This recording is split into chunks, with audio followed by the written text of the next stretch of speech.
अस्सलाम वालेकुम dear aspirants, welcome to the GATE Scholars Academy. आज की वीडियो आप लोगों के लिए बहुत ही इंटरेस्टिंग और इन्फॉर्मेटिव होने वाली है। तो वीडियो की तरफ जाने से कबल हमारे चैनल को सब्सक्राइब करना और बेल आइकन को हिट करना ना भूलिएगा, ताकि हमारी आने वाली तमाम नई वीडियोस आप लोगों को मिलती रहें। तो इसके साथ ही शुरू करते हैं हमारी आज की वीडियो। आज की वीडियो में हम जानने वाले हैं गेट जनरल के बारे में। GATE general graduate assessment test जो है वो एमएस या एमफिल प्रोग्राम्स में एडमिशन के लिए लाजमी होता है, और इस टेस्ट का जो रिज़ल्ट है वो 2 साल के लिए वैलिड होता है। 2 साल के बाद अगर आप किसी यूनिवर्सिटी में एडमिशन लेना चाह रहे हैं तो आपको दोबारा से टेस्ट को क्वालिफाई करना पड़ेगा। इस टेस्ट के लिए वो स्टूडेंट्स एलिजिबल होते हैं जो कि 16 साल किसी भी एजुकेशन 16 साल तालीमी डिग्री रखते हैं, और ऐसे तमाम कैंडिडेट्स जो कि अपने गेट के साबका रिज़ल्ट को इम्प्रूव करना चाह रहे हैं तो वो भी इसमें अप्लाई कर सकते हैं। और इसी तरह से ऐसे तमाम स्टूडेंट्स जो कि किसी स्पेसिफिक यूनिवर्सिटी के अंदर एमएस या एमफिल प्रोग्राम के अंदर एडमिशन लेना चाह रहे हैं तो उन्हें भी एडमिशन लेने के लिए गेट जनरल के टेस्ट को क्वालिफाई करना होगा।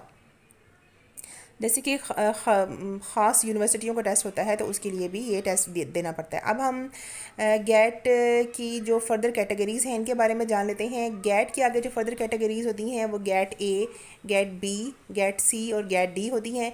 गेट ए में जो लोग अप्लाई कर सकते हैं वो बिज़नेस और इंजीनियरिंग के स्टूडेंट्स हो सकते हैं। इसमें हम लोग के पास वर्बल रीजनिंग जो है वो 35% आती है पेपर के अंदर। 100 मार्क्स का पेपर होता है। क्वान्टिटेटिव रीजनिंग भी 35% होती है और एनालिटिकल जो है वो 30% का आता है। इसी तरह से गेट बी को आर्ट्स, ह्यूमैनिटीज़ और सोशल साइंसेज के स्टूडेंट्स जो हैं वो इसके लिए अप्लाई कर सकते हैं। इसमें भी वर्बल रीजनिंग 50%, क्वांटिटेटिव रीजनिंग 30% और एनालिटिकल रीजनिंग 20% आती है, और कुल 100 नंबर का पेपर ये भी हम लोगों के पास होता है।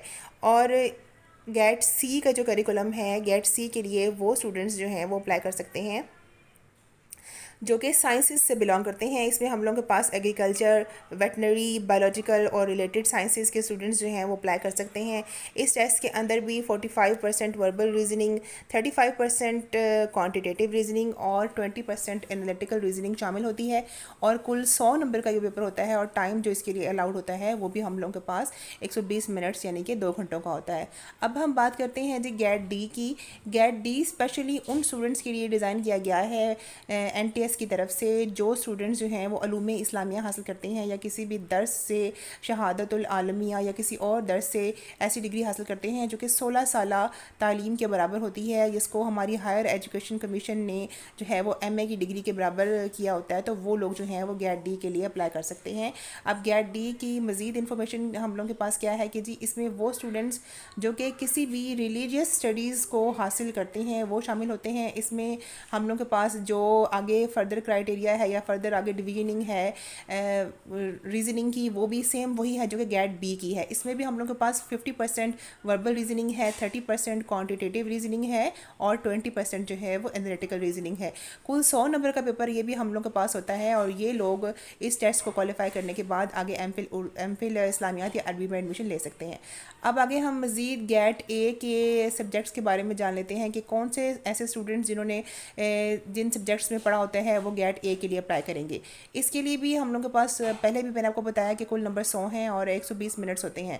आगे इसमें हम लोग के पास जो फर्दर सब्जेक्ट्स हैं वो हैं जी पब्लिक फ़ाइनेंस है, बैंकिंग है, फाइनेंस मैनेजमेंट है, कॉमर्स है, बिजनेस एडमिनिस्ट्रेशन और मैनेजमेंट है।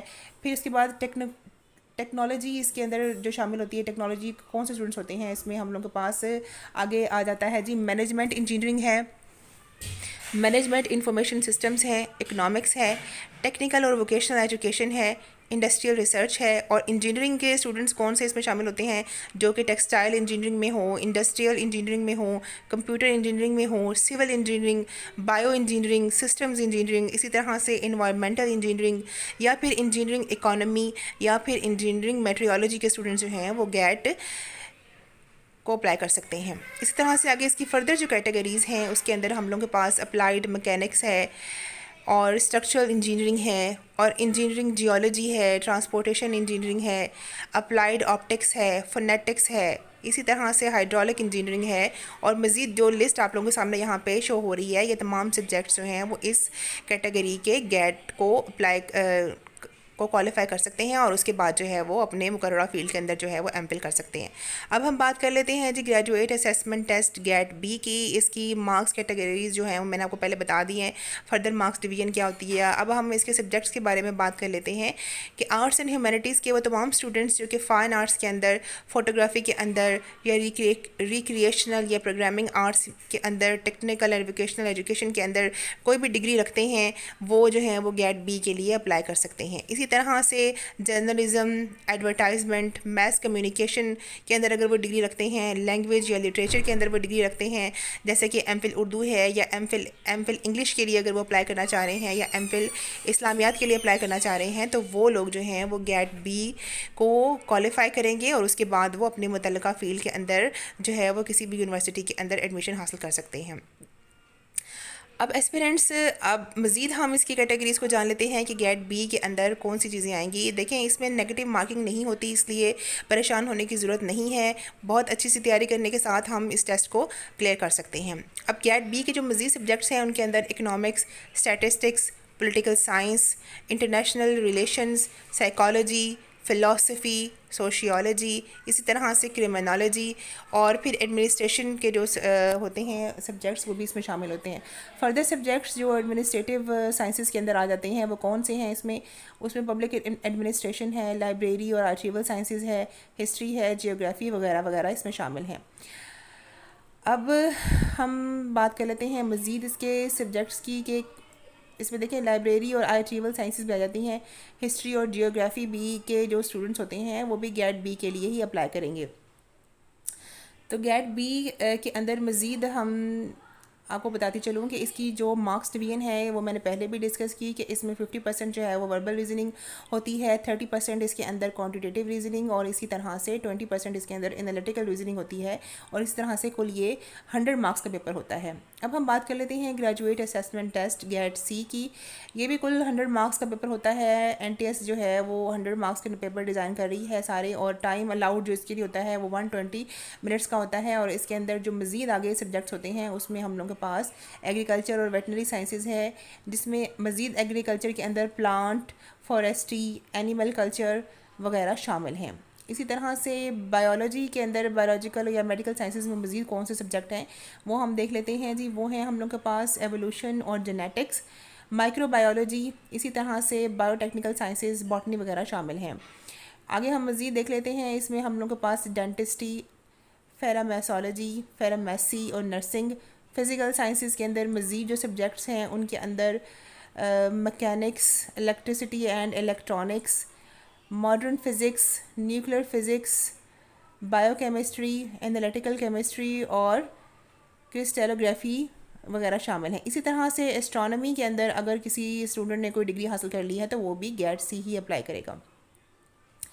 मज़ीद जो सब्जेक्ट्स के अंदर हम लोग के पास गेट सी में आ जाते हैं उसमें हम बात कर लेते हैं कि जो मेडिकल के तमाम जो सब्जेक्ट हैं, जैसे कि मेडिसिन है, ह्यूमन एनाटॉमी है और इसी तरह से human psychology, pathology, internal medicine, pharmacy, pharmacology, surgery related medical specialist वगैरह सारे जो हैं वो अगर मज़ीद आगे किसी डिसिप्लिन में एडमिशन लेना चाह रहे हैं तो वो क्या करेंगे, वो गेट सी के लिए जो है वो क्वालिफाई करेंगे। अब हम बात कर लेते हैं graduate assessment test GATE D की।